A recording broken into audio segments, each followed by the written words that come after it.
Vous êtes sur Média 1, merci de nous rester fidèles, très heureux de vous retrouver pour ce nouveau numéro de votre émission Génération News, l'émission qui prend à cœur toutes les problématiques liées à la jeunesse, mais également tout ce qui fait le buzz sur Internet.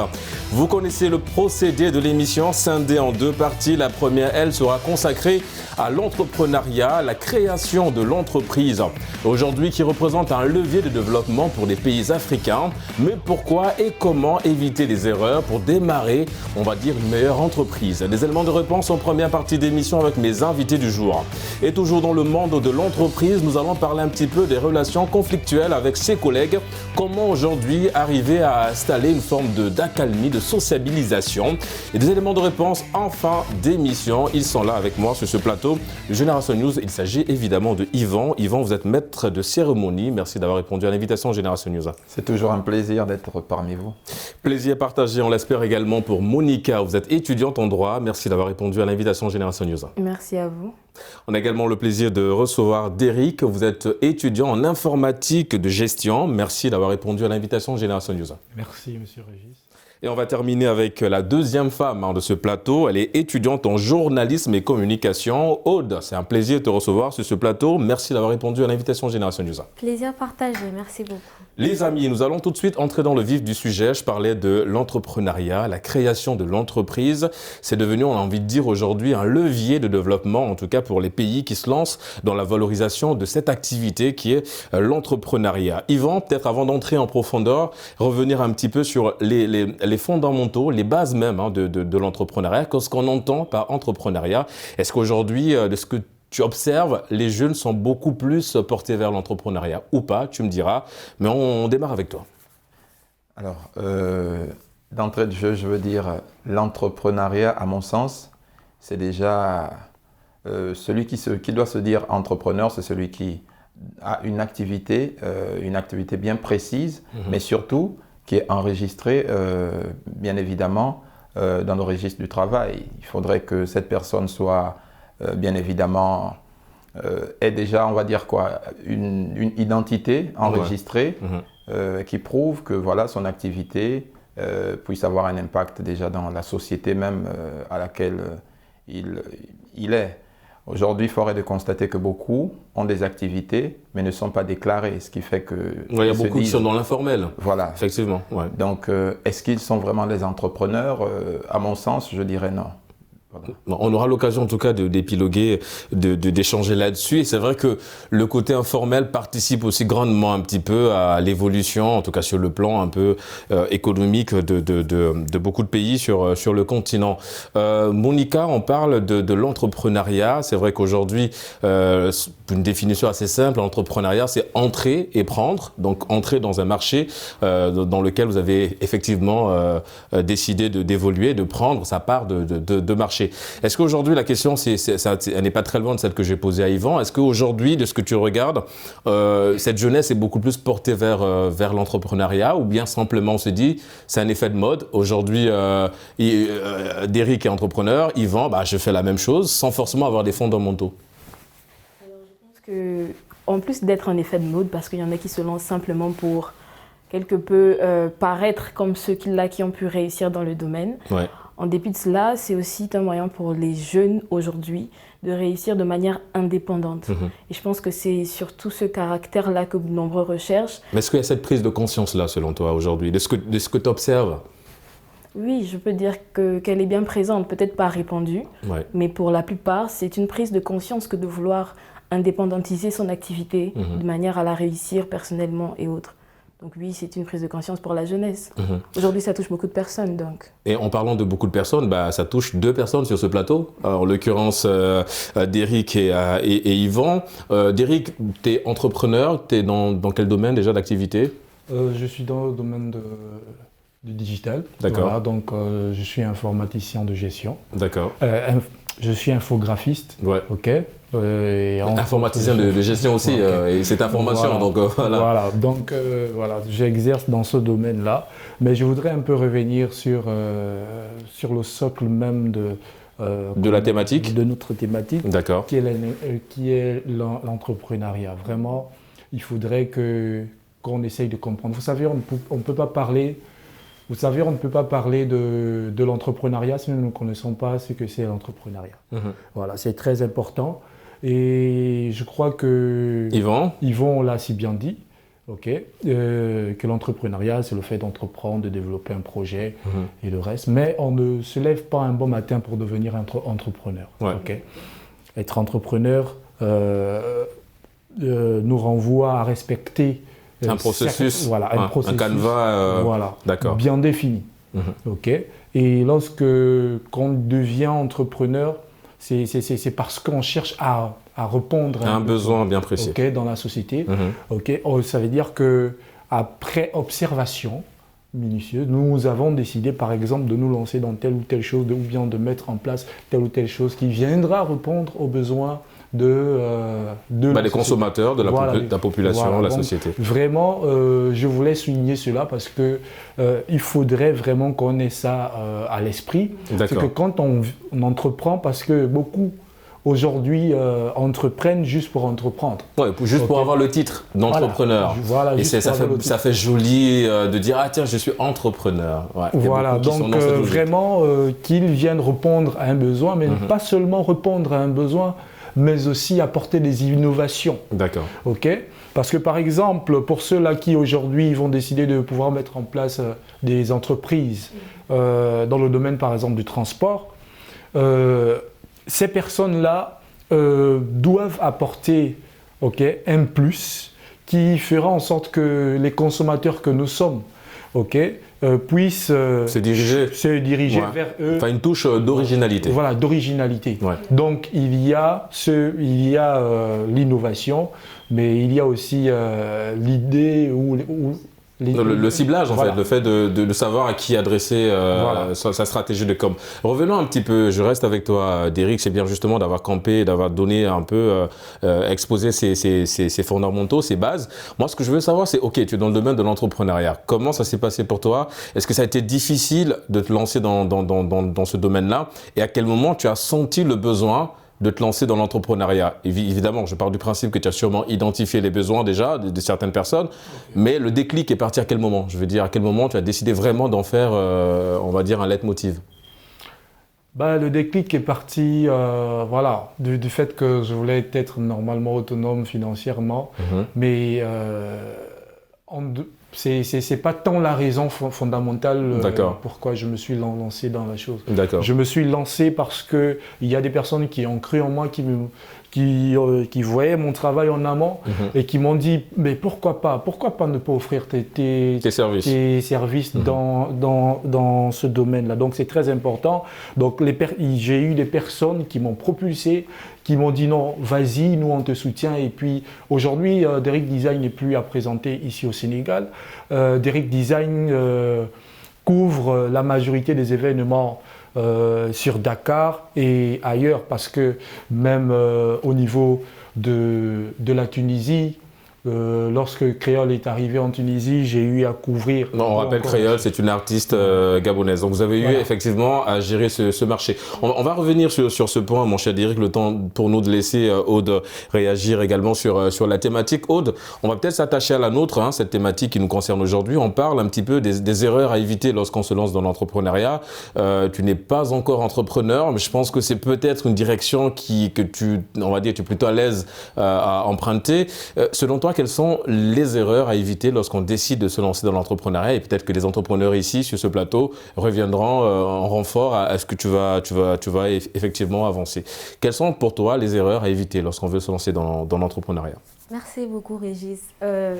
Derrick l'a souligné, il a dit qu'il a proposé, il a montré aux personnes son travail. Je pense que l'erreur première à éviter, c'est ne pas montrer, en fait, ne pas soumettre son travail aux autres autour de nous. D'accord. Ne pas tout de suite l'exposer, en fait. Peut-être pas tout de suite l'exposer, c'est avant d'entreprendre, ne pas se dire que je vais garder mon projet pour moi.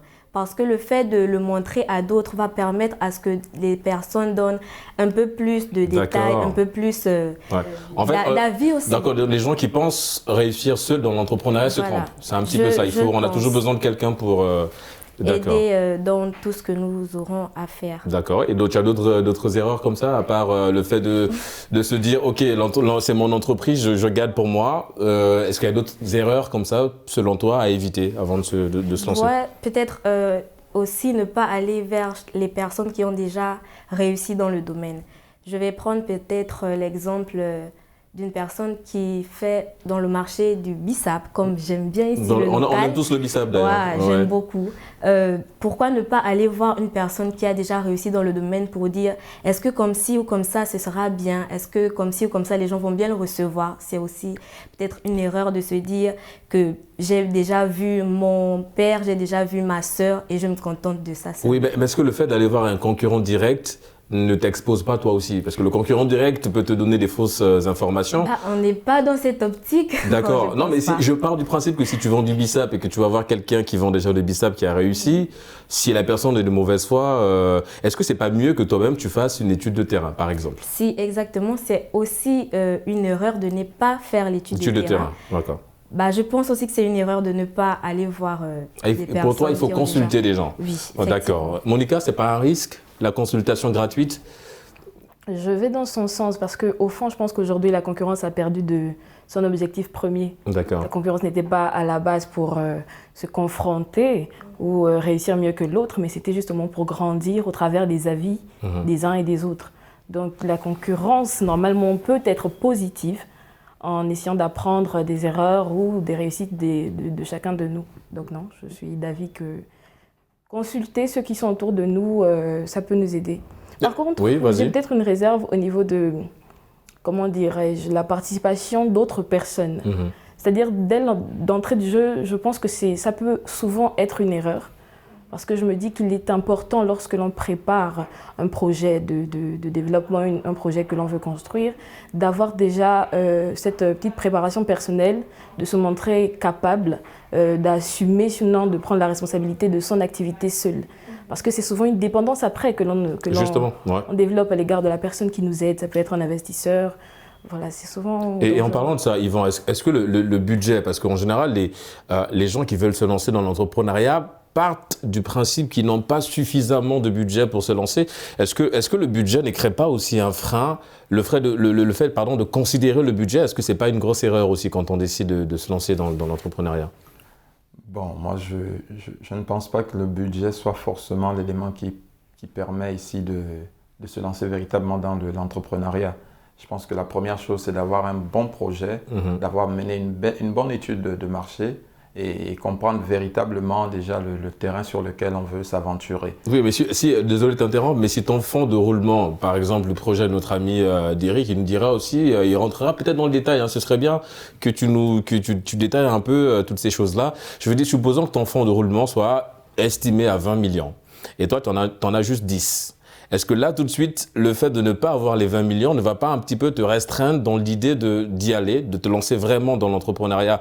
Sinon, comme tu dis, peut-être revoir ton projet à l'adapter aux 10 millions. Mais après, je pense que c'est la qualité de ton projet qui peut faire entrer des sous pour t'aider. Je pense qu'aujourd'hui, lorsqu'on a un projet poignant, on peut facilement trouver des personnes qui peuvent nous aider à véritablement nous lancer dans ce qu'on veut faire. Je voulais apporter juste une petite nuance sur ce qu'a dit Aude, notamment sur le fait d'aller discuter d'un projet. Je pense que c'est très dangereux déjà, à mon sens, parce qu'aujourd'hui, beaucoup de personnes ont perdu leur propre projet en présentant des projets à d'autres personnes. Ça a été le cas pour toi? Ben non, mais je connais des gens qui sont passés par là. C'est-à-dire, j'ai un projet, je me dis, je viens te présenter mon projet pour que tu me dises ce que tu penses. Mais cette personne se sert de ton projet pour ouvrir véritablement son projet. D'accord. Pourquoi? Parce que parfois, financièrement, il est plus stable ou peut-être il est plus près que toi. Tu vois que c'est assez dangereux de le faire. Je pense que la première chose, c'est personnellement d'étudier très bien le marché, d'étudier le terrain. Et puis, comme on dit, le premier partenaire dans un projet, c'est nous-mêmes d'abord. Oui, c'est nous-mêmes. Mais aussi, je pense que sur le plan, par exemple, du bissap, pourquoi ne pas aller vers les clients qu'aller vers un commerçant? C'est ça le fait d'aller je pense que, autour, voilà, sont des clients. À mon sens, je n'irai pas vers quelqu'un qui fait déjà, mais vers parce que de toute façon, le concurrent, il te voit comme une... Voilà. Et elle a dit aujourd'hui, c'est un peu compliqué. Moi, tu viens me parler d'un business qui va me concurrencer moi. Tout de suite, j'ai envie de te mettre un petit peu les bâtons dans les roues. Moi, malheureusement. Ouais. Derrick, revenons un petit peu on va dire, dans le fond des choses. Quand tu as décidé de mettre en place ton entreprise, comment ça s'est passé? Je veux dire, est-ce que tu as eu des difficultés à le mettre en place? La recherche des partenaires, est-ce qu'il y a des gens qui sont venus se greffer à ton projet? Comment ça se passe? Comment ça s'est passé? Je vais dire ça, comment ça s'est fait. Je vais quand même essayer de trouver les mots. D'accord, on va t'aider, t'inquiète. Vas-y. J'ai pas cherché de partenaires. De partenaires. Parce que l'infographie, c'est un domaine. Voilà. Donc, c'est un domaine dans lequel tu peux te lancer tout seul. Il faudrait d'abord avoir subi une formation. Lorsque j'ai commencé à faire de l'infographie, je ne savais même pas qu'on appelait ça de l'infographie. D'accord. Ok. C'est un jour, lorsque quelqu'un a eu à voir mon travail, je ne suis pas allé présenter, mais la personne est tombée sur mon travail. Ok. Et la personne a apprécié. Et la personne m'a demandé, donc tu fais de l'infographie? J'ai dit, de l'infographie, c'est quoi? Après, il m'a demandé, mais ce que tu fais là, c'est toi qui a fait cela? J'ai dit oui, c'est moi. Après, il m'a fait comprendre que c'est de l'infographie. Donc, c'est-à-dire que tu es infographe, tu en fais plusieurs. Je l'ai montré effectivement ce que j'avais déjà eu à réaliser. Et c'est depuis ce jour que j'ai su que ce que je faisais, c'était de l'infographie. Et que tu pouvais gagner de l'argent. Oui, mais à la base, c'était une passion. D'accord. Ok, j'ai toujours été passionné de l'infographie, sinon de l'outil informatique. Mais est-ce que tu as décidé de l'étendre? Parce que l'infographie, on est d'accord, tu fais ton ordinateur. Oui. D'accord, vas-y. C'est au fur et à mesure. D'accord. Ok, que j'ai décidé. J'ai commencé avec tout ce qui est création d'affiches, support numérique et le reste. Aujourd'hui, je me suis lancé dans le montage vidéo, spot publicitaire et le reste. Voilà, donc c'est une succession d'étapes qui m'a amené aujourd'hui là où je suis. Est-ce qu'il y a des difficultés? En revenant sur les difficultés. Est-ce qu'à un moment donné, tu as eu envie d'abandonner un petit peu parce que tu estimais que tu avais tellement collecté d'erreurs avant de te lancer, tu n'avais pas pris en compte beaucoup de choses. Est-ce que tu te retrouvais à un moment dans ce cas de figure-là? Oui. À un moment donné, tu te demandes si tu t'es lancé dans on va dire… quelque chose d'irréalisable. Quelque chose de réalisable. Ouais. Et en dehors de ça, vous savez, on a parfois besoin d'encouragement. On a parfois besoin de personnes qui nous disent écoute, là, voilà, tu sais que tu fais, c'est bien, voilà, il faudra encore faire comme ça. Il faut quelqu'un qui va nous booster réellement. Il faudra aussi des gens qui disent le contraire aussi. Oui, qui disent aussi le contraire. Et ça, c'est pas bien. Et le fait, par exemple, moi, chez moi, la devise au niveau de Derrick Design, c'est l'art de concevoir par la pensée. Pourquoi? Parce que l'infographie, c'est un domaine, on conçoit d'abord par la pensée. Non, c'est assez vaste, c'est assez éclectique quand même. Voilà. Oui, effectivement, c'est plus on a l'imagination, on lien avec la pensée, effectivement. Voilà, et après, lorsque tu arrives sur un ordinateur, tu peux facilement concevoir ce que tu as eu d'abord à concevoir dans ta pensée. Et là, à ce moment-là, tu es confronté peut-être à certains soucis, tu te rends compte que… là, je n'aurais pas dû mettre telle chose, voilà. Et tu réagis, ça te fait aussi gagner en temps. Donc, il est important pour nous de concevoir et de se lancer. Bon, ce que je voudrais peut-être dire, c'est oser, parce que l'entrepreneuriat, c'est aussi le fait de oser. Malgré les difficultés. Oui, Aude, est-ce que tu es dans cette étape-là? Est-ce que tu es en train de oser là? Est-ce que tu as commencé à penser et à avoir des imaginations dans un domaine d'activité dans lequel tu vas te lancer? Est-ce que l'entrepreneuriat, c'est vraiment quelque chose qui te tente? Qui me tente, oui, mais je le prends vraiment avec des pincettes parce Pourquoi? que c'est un domaine qui me fait un peu peur. Le fait de oser, comme disait Derrick, me fait un peu peur. Voilà, c'est assez risqué et je pense qu'il faudrait analyser tout avant de se lancer. En fait. Ouais, mais justement, le risque zéro n'existe pas, Monica, on est d'accord. C'est-à-dire, à un moment donné, il faut bien oser, il faut bien se lancer. Malgré la peur, Aude, rassure Aude, Monica, parce que Aude, elle a un petit peu peur. Oui. Mais effectivement, le risque zéro n'existe pas. Peu importe le secteur d'activité, il faudrait qu'on se lance, comme Derrick l'a souligné. Alors là, non. il y a toujours des risques, encore plus dans l'entrepreneuriat. Parce qu'au fond, tu ne te bases pas sur une réussite d'avance. Tu ne sais pas si ça va marcher, tu as fait une étude bien sûr du marché, tu as des éléments, tu as une stratégie, mais ce n'est pas toujours avec la garantie de réussir. Mais le risque, je pense, est la plus belle chose de l'entrepreneuriat, parce que justement, tant tu peux réussir, tant tu peux échouer. Mais après, je pense qu'aujourd'hui, on n'en parle plus. L'échec, aujourd'hui, je pense que les mentalités ont quelque peu changé. Oui, parce que l'échec, c'est une leçon de vie. C'est un booster. Tu apprends de tes erreurs, tu fais mieux. Et puis, oui, Derrick voilà. Effectivement, en parlant de risque, je voulais essayer de renchérir. Parce que même vivre est un risque. Hein, okay? Si tu as décidé de vivre, c'est que tu as décidé de vivre dans le risque. Manger est un risque. Ouais. Okay? Voilà. Nous sommes confrontés à un certain nombre de choses, même en consommant des aliments. Okay. Se déplacer de nos domiciles. De la maison jusqu'ici, voilà, par exemple, c'est... Ouais. Voilà, ouais. Ce sont des risques qu'on a eu à prendre. Ouais. Donc, il faudrait vraiment qu'aujourd'hui, la jeunesse africaine puisse se dire que voilà, le risque sera toujours là parce que depuis même l'époque de nos ancêtres, le risque a toujours été là.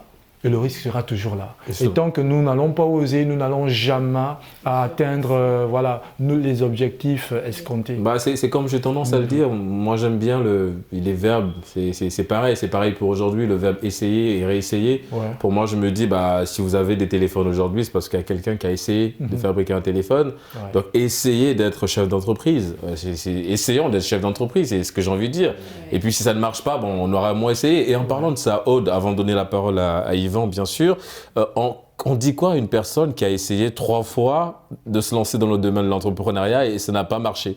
Comment on arrive à trouver des mots justes pour essayer de dire à une personne qui a essayé 3 fois et malheureusement ça n'a pas marché?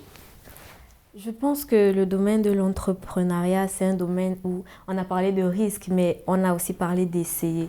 Si tu as beaucoup essayé, je pense peut-être si tu veux vraiment être entrepreneur, que tu devrais rediriger ton secteur d'activité. Peut-être qu'autre part, ça irait beaucoup mieux. Oui, c'est vrai, parce que si tu n'es pas formé, Derrick l'a souligné, la formation, c'est la base d'abord. Après, évidemment, qu'il y en a qui se lancent dans des... même si tu fais le BISAP, il faut être formé quand même pour en faire, du BISAP.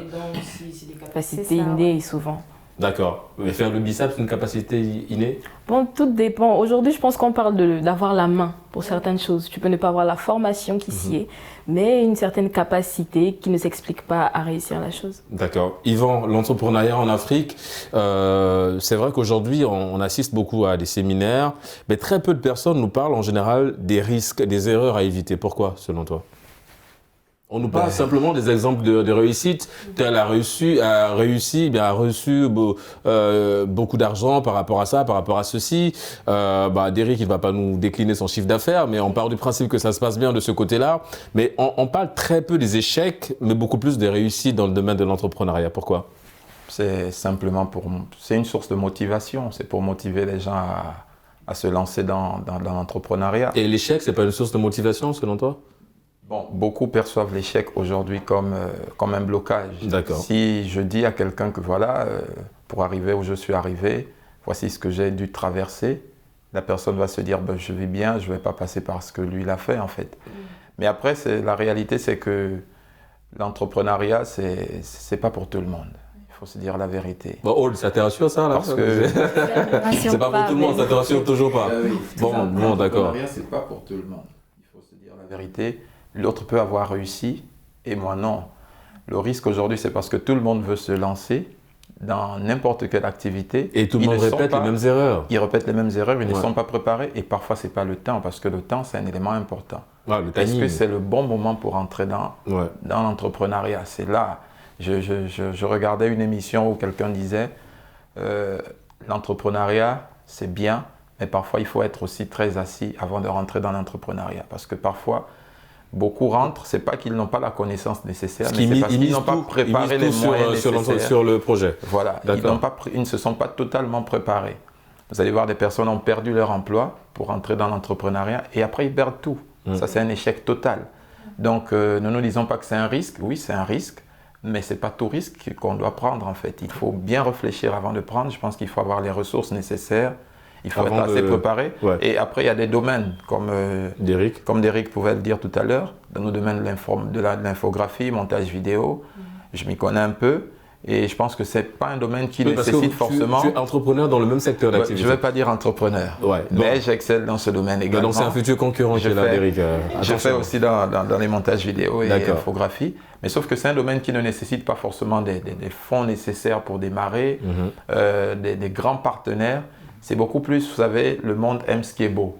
Lorsque tu présentes quelque chose… C'est comme il a dit, l'originalité, la créativité. Ouais. Je pense que facilement ça capte et puis tu peux te donner une place. D'accord. Mais il y a des domaines assez difficiles comme aujourd'hui la vente, comme en tout cas plusieurs autres domaines, l'agriculture, ainsi de suite. C'est assez difficile, il faut vraiment réfléchir avant de se lancer. Aude, en quelques mots, parce qu'on va bientôt clore la première partie, on va parler un petit peu de l'apport des parents. Dans le domaine de l'entrepreneuriat, l'impact, parce qu'effectivement, l'erreur parfois aussi, c'est de ne pas consulter ces personnes-là pour avoir des bénédictions ou bien simplement une forme d'accompagnement. L'impact des parents, selon toi, dans le fait de se lancer dans l'entrepreneuriat? Je pense que l'impact des parents est vraiment soit bonne, soit vraiment pas bonne en fait. Les parents sont censés être une source de motivation, les parents sont censés être une source de boost en fait. Mais il s'avère qu'il y a des parents qui démotivent, mais alors là… Et ce n'est pas le cas de papa quand même? Non, mais absolument pas. D'accord. Il s'appelle comment papa? On va revenir à papa Alphonse, que je salue d'accord. Papa Alphonse, qu'on salue au passage, qu'on aura le temps évidemment de remercier en deuxième partie d'émission. On marque une courte pause, on se retrouve dans une poignée de minutes. À tout de suite sur Média.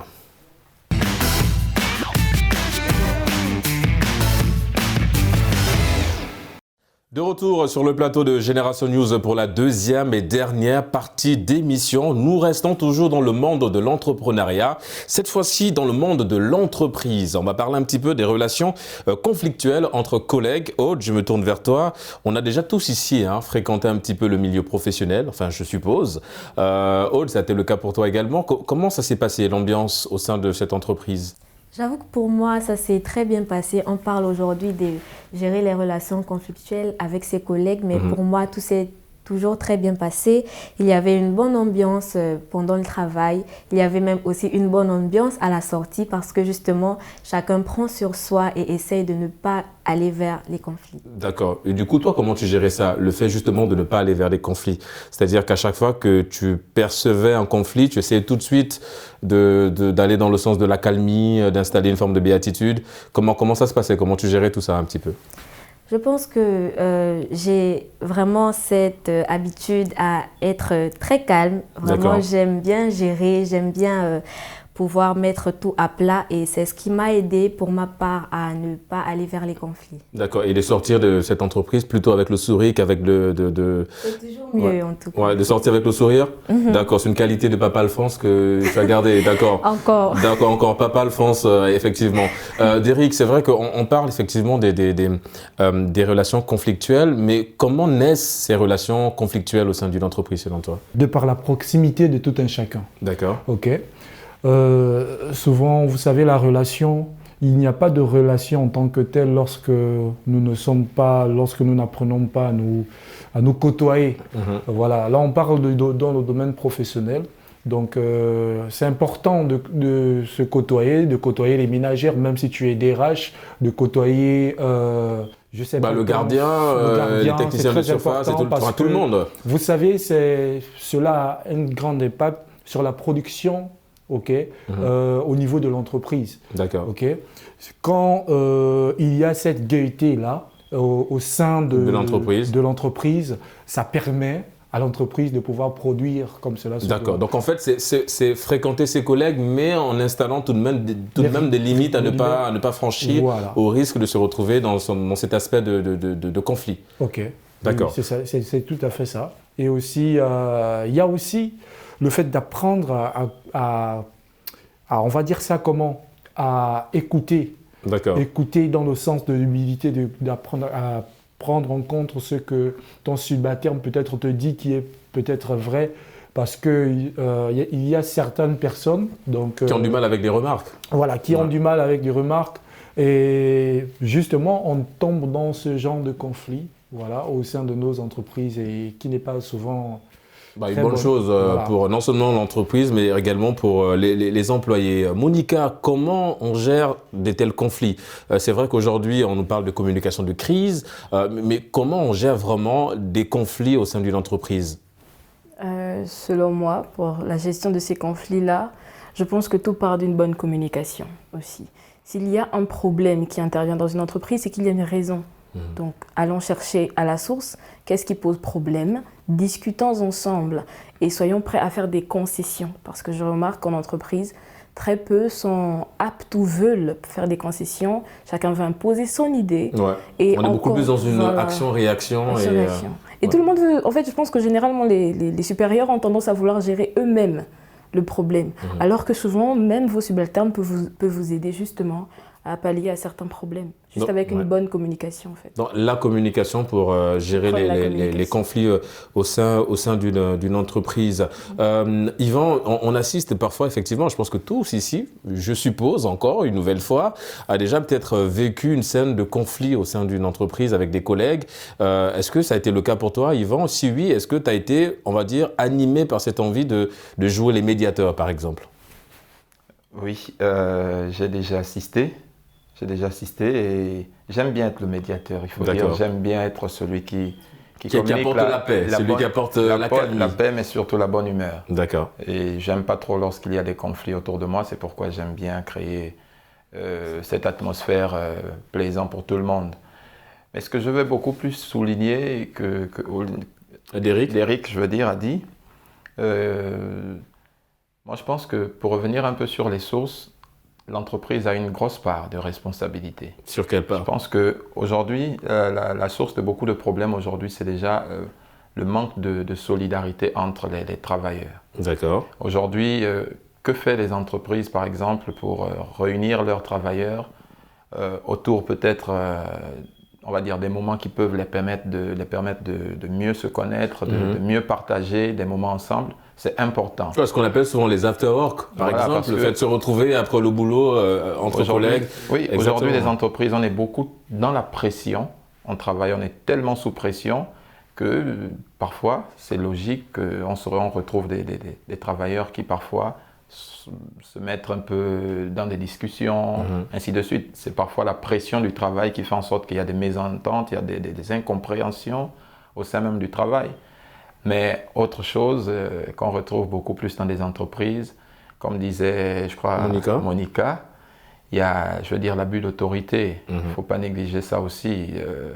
On voit ça tout le temps dans beaucoup d'entreprises. Je suis chef, bon, je peux parler comme je veux à Aude. Voilà. Ah ben, Aude, elle a toujours le sourire. À Aude surtout. Ouais. Je peux parler comme je veux à Aude parce que je suis son chef. Je pense que, comme disait Derrick, c'est des comportements qu'il ne faut pas souvent manifester en entreprise, mais surtout aussi la jalousie.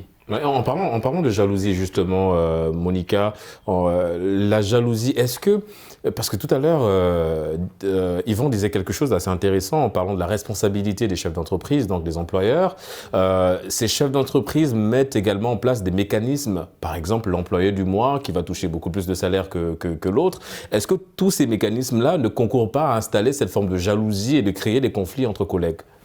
Bon, je pense que tant que l'on instaure une certaine équité, ou du moins aussi un certain équilibre autant pour moi, ce n'est pas forcément facteur de jalousie en fait. Tout dépend de comment les organes justement responsables de ces petites primes-là, de manière à encourager les employés, s'organisent de manière à rester vraiment équitable en fait vis-à-vis de chacun des employés. Et ce problème peut se poser généralement quand on observe que certains supérieurs ont des préférences. Souvent à cause des liens familiaux, souvent à cause des liens, je ne sais pas, ça peut être le fait d'avoir appris ensemble.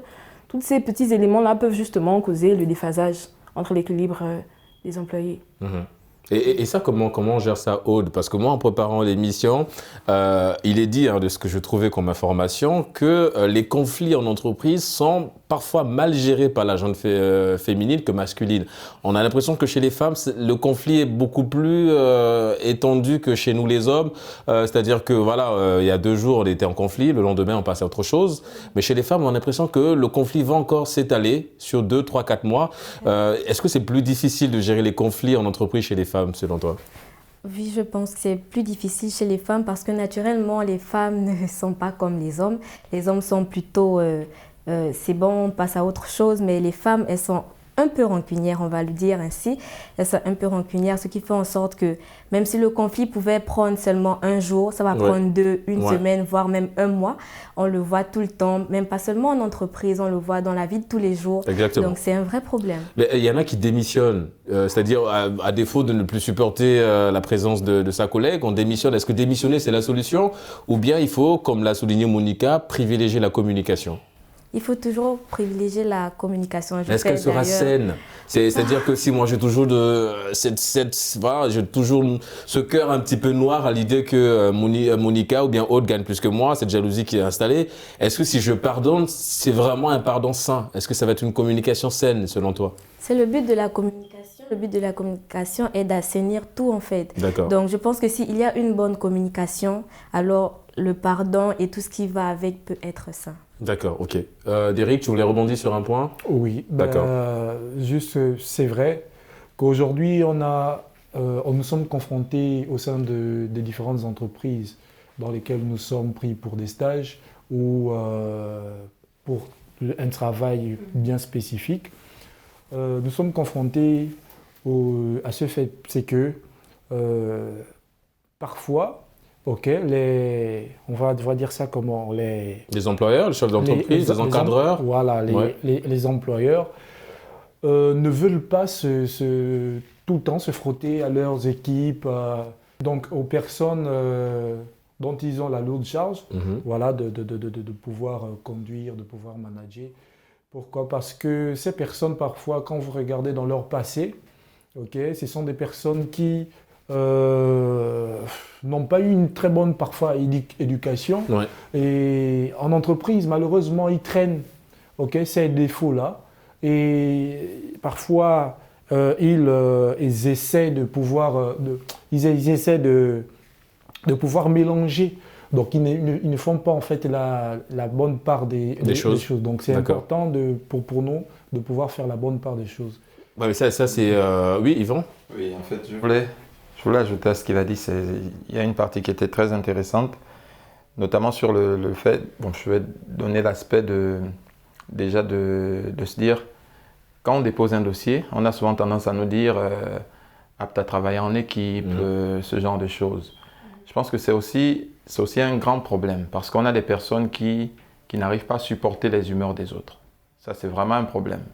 Et c'est source de beaucoup de conflits. Je pense que c'est même, si je devrais classer, je devrais mettre ça en premier. Parce que le conflit par excellence, quoi. Oui, parce que c'est difficile aujourd'hui de supporter l'humeur de l'autre. Pourtant, on est censé travailler en équipe. On doit déjà être capable, vous savez, lorsqu'on marche à 2, 3, 4, chacun a ses humeurs. On doit être capable de comprendre, de se comprendre et s'il faut faire... Mais est-ce que la responsabilité de l'employé, c'est pas aussi cette capacité à mettre sa mauvaise humeur de côté? Oui. Alors, on arrive au bureau, même si hier ça n'a pas été avec sa petite amie ou autre chose, on laisse ça de côté, on vient au boulot travailler. Oui, mais après, c'est ce que je voulais dire après, c'est juste qu'il faut avoir la capacité de le dire de la bonne des manières en fait. D'accord. Mais lorsque on travaille et l'autre a son humeur, toi tu mets aussi ton humeur, ce qui est sûr, vos deux humeurs, ça va jamais marcher en fait. Donc je pense qu'il faut avoir la capacité, parfois de dépasser certaines réactions et avoir la manière de venir dire à la personne que voici ce qui n'a pas été bon, voici comment il faut faire après. Voilà, je pense que c'est aussi tout ça la communication. Essayer de souvent réunir le personnel pour essayer de donner un peu ces valeurs-là d'équipe surtout. D'accord. Oui, Monica? Oui, en fait, je voulais quand même revenir sur l'élément de nécessité de pouvoir travailler en communauté. Je pense que c'est aussi le devoir de l'employeur, c'est lui le leader de la boîte, de scinder, sinon de discerner aussi quelles sont les personnes qui sont aptes. Vous savez, il y a des personnes qui ne sont pas aptes à travailler avec d'autres personnes, mais qui produisent un bon travail tout de même. On ne va pas les évincer pour autant. Je pense qu'un bon leader devrait s'asseoir et analyser le profil de chacun de ses potentiels employés afin de peut-être discerner quelles sont les personnes qu'on pourrait mettre en équipe. Et quelles sont les personnes... C'est une sorte d'étude de moralité. Voilà, exactement. Après, ça s'apprend. Je pense qu'on peut débuter dans une entreprise avec certains manquants. Et au regard, bien sûr, il y a des sessions d'apprentissage. Je pense observer ça dans certaines entreprises ok, tu as ton poste personnel ou individuel, mais dans certaines activités, on vous enseigne le comment de travailler avec les autres, comment faire des concessions, comment écouter l'autre, comment travailler à améliorer l'autre. Ce sont des éléments qui peuvent venir, je pense, avec le temps et avec certaines formations que les entreprises offrent souvent. Ouais. Et je ne pense pas que ce soit un... Est-ce que c'est suffisant selon toi? Ces formations souvent de remise à niveau, de cohésion en entreprise, c'est vrai, il y a beaucoup d'entreprises qui versent un petit peu dans ça, mais est-ce que c'est suffisant selon toi? Je pense que pour essayer de ralentir le conflit en entreprise?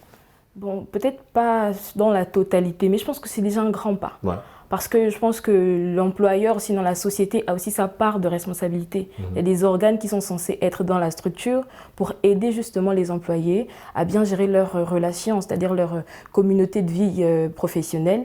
Et je pense que c'est déjà un grand pas. Si on peut créer des sphères dans lesquelles on invite tous les employés à partager certains moments, c'est une façon de mieux se connaître et aussi de briser certaines barrières qui maintenant dans le cadre du travail, c'est-à-dire en entreprise, mettent les employés plus à l'aise, plus à même de voir même un employeur ou un supérieur pour dire bon, tiens, écoutez, moi j'ai tel souci. Après, c'est aussi c'est vraiment créer une autre cohésion en dehors de l'entreprise, de telle sorte qu'effectivement l'entreprise en plus a assisté à cette forme de félicité parfaite, béatitude au sein effectivement des collègues. Derrick, quel pourrait être le rôle, sinon quel est le rôle même justement du service des ressources humaines par exemple dans une entreprise en cas de gestion de ces conflits par exemple? Est-ce que la sanction sonne aussi comme une façon plutôt radicale de gérer les conflits en entreprise?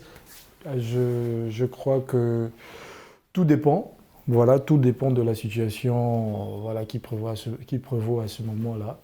C'est très important. Et après, je crois qu'au niveau de la gestion des ressources humaines, ils sont d'abord là pour l'entreprise. Okay, ils sont là pour faire valoir... une entreprise sans employés, c'est pas une entreprise. Oui, mais après, je crois qu'il y a des mises à pied. Oui. Et il y a plusieurs formes de sanctions voilà, pour essayer de pallier à ce problème-là. Parce que après, si il y a tout le temps... Mais rompre le contrat, c'est trop radical pour toi? Oui, mais rompre le contrat, moi je crois que même dans la vie, s'il y a lieu de rompre un contrat, on le rompt. D'accord. Ok. Pour la bonne atmosphère de l'entreprise. Ouais, parce que si c'est l'élément perturbateur qui... Voilà. Vous savez, lorsqu'on fait un entretien, parfois, la personne avec qui tu fais l'entretien ne voit pas forcément tout en toi. Ouais. Ok. Parfois, c'est sur le tas. Il a eu à observer, voir un certain nombre de choses, et tu as eu à commettre un certain nombre de choses, qui fait qu'aujourd'hui, même si on veut réellement te garder dans l'entreprise, on ne peut pas. Pourquoi? Parce qu'on pense d'abord à l'entreprise. Ouais. Voilà. Je crois que parfois, le sentiment n'a pas lieu d'être là où le travail doit être fait. Voilà, parce que chaque chose a son temps. Et quand ce sera le temps de s'amuser, c'est bien parfois de balancer 1, 2, 3 paroles pendant que vous êtes en train de travailler, parce que ça crée, ça détend l'atmosphère. Ça détend, voilà, là, ça permet de travailler en symbiose, et aussi ça permet à certaines personnes de pouvoir s'acclimater et s'intégrer dans l'entreprise même. Et je crois que normalement ça doit être une éthique même de certaines entreprises, où lorsque tu arrives, normalement tu dois être dans le climat, quoi. Te sentir à l'aise tout de suite, dès que tu arrives. Tout de suite. Mais aussi, cette entreprise doit prendre des décisions radicales quand il le faut. D'accord. Okay. À défaut de donner la carotte, il faut donner la chicotte aussi un voilà. petit peu. D'accord. Aude, il valide direct, Derrick. Tu sens un chef d'entreprise qui va... un chef qui va être très, très, très radical et carré dans le profit. Et c'est bien, ça participe aussi à l'évolution de l'entreprise. Aude, on parle des conflits. Alors pourtant, ça s'est très bien passé. Il n'y a pas eu de soucis. Tu as mis en application les conseils de Papa Alphonse. Tout s'est super bien passé en entreprise. Mais il y en a qui comment on appelle ça, qui ramènent des psychologues en entreprise, c'est-à-dire il y a des séances où des employés échangent avec des professionnels, donc en l'occurrence des psychologues. Est-ce qu'il faut, on va dire, pérenniser ce genre d'activité, d'initiative au sein des entreprises pour éviter les conflits, ramener des psychologues dans des entreprises qui vont échanger avec des collègues? Je pense que oui, il y a des personnes qui en ont besoin. Il y a des personnes qui naturellement ne savent pas peut-être faire la part des choses. ils ramènent certainement les problèmes de la maison, les problèmes du dehors en entreprise. Or, ça ne se fait absolument pas. Mais les psychologues sont là également pour ça, pour aider à faire la part des choses, pour te rappeler qu'ici, on est en entreprise et tout ce qui se fait professionnellement et pas avec ses habitudes. Yvan, est-ce que la démarche, elle est bonne, mais j'ai l'impression qu'elle est un peu limitée parce qu'il y a très peu d'entrepreneurs qui versent un peu dans cette démarche, sans oublier qu'en Afrique, on a un peu une connotation péjorative de psychologue, parce que quand on parle du psychologue, tout de suite, on voit un peu de perte de mémoire, en l'occurrence la folie, le fait que nous soyons exactement. Est-ce que c'est vraiment, on va dire, quelque chose qui doit s'insérer tout de suite dans les habitudes, sinon le quotidien des entrepreneurs sur le continent? Normalement, en fait, moi je pense même que dans l'aspect de recrutement, je pense qu'on devrait même associer des psychologues. Ça devrait être lors de l'entretien? Oui, je pense que c'est un élément important du suivi aussi même des travailleurs, parce qu'on peut avoir des travailleurs qui pourront faire face à des difficultés, à des situations même personnel. Et en général, c'est ça. C'est comme Aude a souligné, à la maison, ça ne va pas. Tout de suite, tu ramènes la colère que tu es censé laisser à la maison, tu ramènes ça au boulot. Et puis, Monica renverse une tasse de café sur ton dossier. C'est fini. Tout de suite, ce sont des problèmes. Pas que Monica, la tasse de café au boulot. Il y en a même. Il y en a qui, vous savez que lorsque le travail est immense, oui. Avec la pression, il y en a qui ne supportent pas. Surtout les femmes, par exemple. Avec beaucoup de pression, souvent, parfois, elles perdent un peu la tête. Excusez-moi. Je vous sens, vous êtes tout le temps, vous êtes braqué sur Yvan. Je vous rassure, il n'est pas sexiste. C'est un fait. C'est un fait qu'il met en évidence. Après, vous pourrez aller chercher. Les femmes extériorisent très facilement leurs sentiments. Ouais. L'homme, par contre, lui, c'est à la minute, il te montre et puis ça passe, quoi. Mais les femmes ont ça et souvent l'accumulation... En général, les conflits entre femmes en entreprise, ça met du temps. Ouais, l'accumulation de tout ça fait en sorte qu'à un certain moment, parfois elle est en entreprise, elle n'est pas là en fait. Elle est assise, mais vous ne la sentez pas présente. Ouais. Or, c'est le rôle du psychologue maintenant en entreprise de veiller aussi au bon fonctionnement du travail, surtout des travailleurs. Je pense qu'il est indispensable en entreprise et c'est aussi un moyen même de pallier à ce phénomène. Alors, il y a une entreprise que j'éviterai évidemment de citer les noms pour des raisons évidemment que vous connaissez. C'est une entreprise qui est basée au Rwanda, qui fait dans la fabrication de tout ce qui est de l'aluminium, le fer et tout ça. Alors, cette entreprise, quand elle a démarré, j'ai trouvé ça tellement intéressant et tellement magnifique, ingénieux de mettre en place un tel mécanisme. En fait, dans l'entreprise, à chaque fois que vous avez un conflit avec votre collègue, vous allez devoir reverser soit le 1/4 de votre salaire à votre collègue, ou bien offrir obligatoirement des cadeaux à votre collègue et en public, c'est-à-dire au sein de l'entreprise, vous présentez des excuses, vous offrez le cadeau, ou simplement on va décaisser, on va retirer le 1/4 de votre salaire qu'on reverse à votre collègue. Ça, c'est si vous êtes évidemment fautif, et que voilà. Est-ce que cette démarche, aussi lourde qu'elle soit, Monica, mais c'est intéressant. À partir du moment où on touche à ton salaire, c'est clair que les conflits, tu l'évites. Oui, c'est possible que ça ait un effet vraiment impactant. Oui. Après, ça peut être aussi l'inverse, c'est-à-dire ça dans la encore une autre source de conflit. Parce que quelque part, certaines personnes peuvent percevoir, par exemple, le fait de devoir s'excuser en public. Certains peuvent y trouver une connotation humiliante en fait. Donc ça peut vraiment porter à confusion pour certains. Mais je pense avec une bonne moralité, bien sûr, si on a des psychologues, ça crée et je pense que même quand on était plus petit, c'est ce qu'on nous disait. Quand tu fais un câlin, offrir quelque chose. Voilà. Oui, c'est vrai que ça peut vraiment avoir une bonne portée sur l'entreprise. D'accord. Derrick? Oui, je crois que c'est une très belle politique qui a été adoptée par cette entreprise. Voilà, parce que ça va pousser ces personnes-là à pouvoir donner le meilleur d'eux. Mais surtout à privilégier la communication. Oui. Surtout, parce qu'à partir du moment où j'ai un conflit avec Aude, tout de suite je dis à Aude, tu sais quoi, on peut parler. Donc, je m'excuse et on passe à autre chose. C'est ça, effectivement. Moi, je crois qu'aujourd'hui, quand ce qui devait être fait en famille n'a pas été fait. Moi, je parle par exemple de l'éducation, du comportement et le reste qu'on ramène jusqu'à l'entreprise et qu'on l'amène à l'école, dans nos universités, voilà. Et dans le monde professionnel? Après, là, on amène ça encore au niveau professionnel, donc au sein de nos entreprises.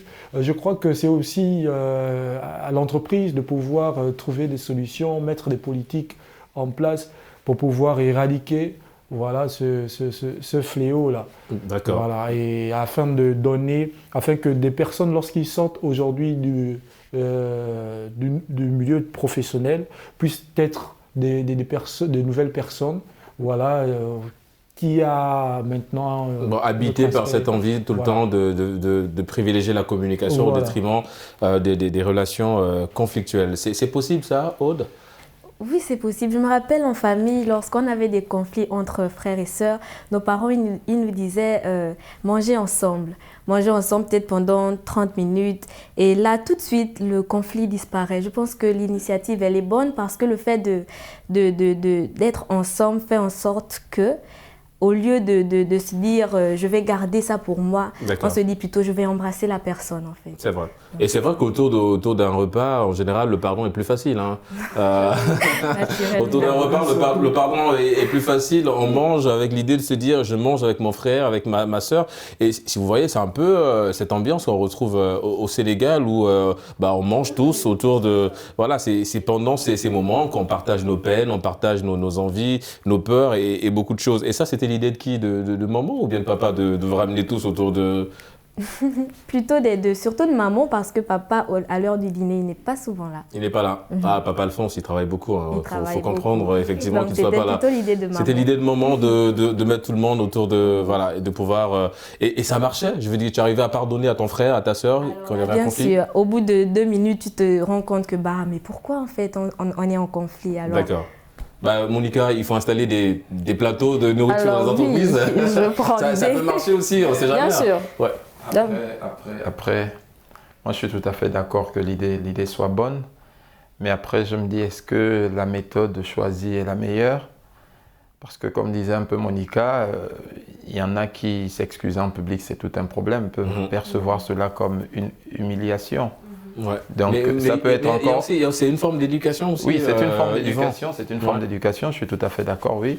Mais après, je me dis que ça peut être un canal même pour agrandir encore parfois les conflits. D'accord. Il ne faut pas négliger cela. Moi, je me dis, on aurait peut-être pu se donner des cadeaux, oui, c'est important. Moi, je trouve que donner un cadeau à quelqu'un, c'est une très belle forme déjà de pardon. Ouais, de pardon, ouais. Mais pourquoi pas le faire, par exemple, en aparté avec des chefs qui veulent, par exemple... arranger le problème, vous le faites en aparté. Je pense que c'est la meilleure manière. La meilleure manière, effectivement, de régler le conflit. Les amis, nous sommes arrivés au terme de cette émission. Ça allait très, très, très vite. On remercie Derrick d'avoir participé à l'émission. Merci d'avoir participé à Génération News. Monica, c'était un plaisir de te recevoir sur ce plateau de Génération News. Yvan, pareil, grand plaisir. Aude, c'était un plaisir également de te recevoir sur ce plateau de Génération News. Vous l'aurez compris, c'est la fin de cette émission. Merci d'avoir suivi On se donne. Évidemment, rendez-vous la semaine prochaine pour d'autres thématiques liées à la jeunesse.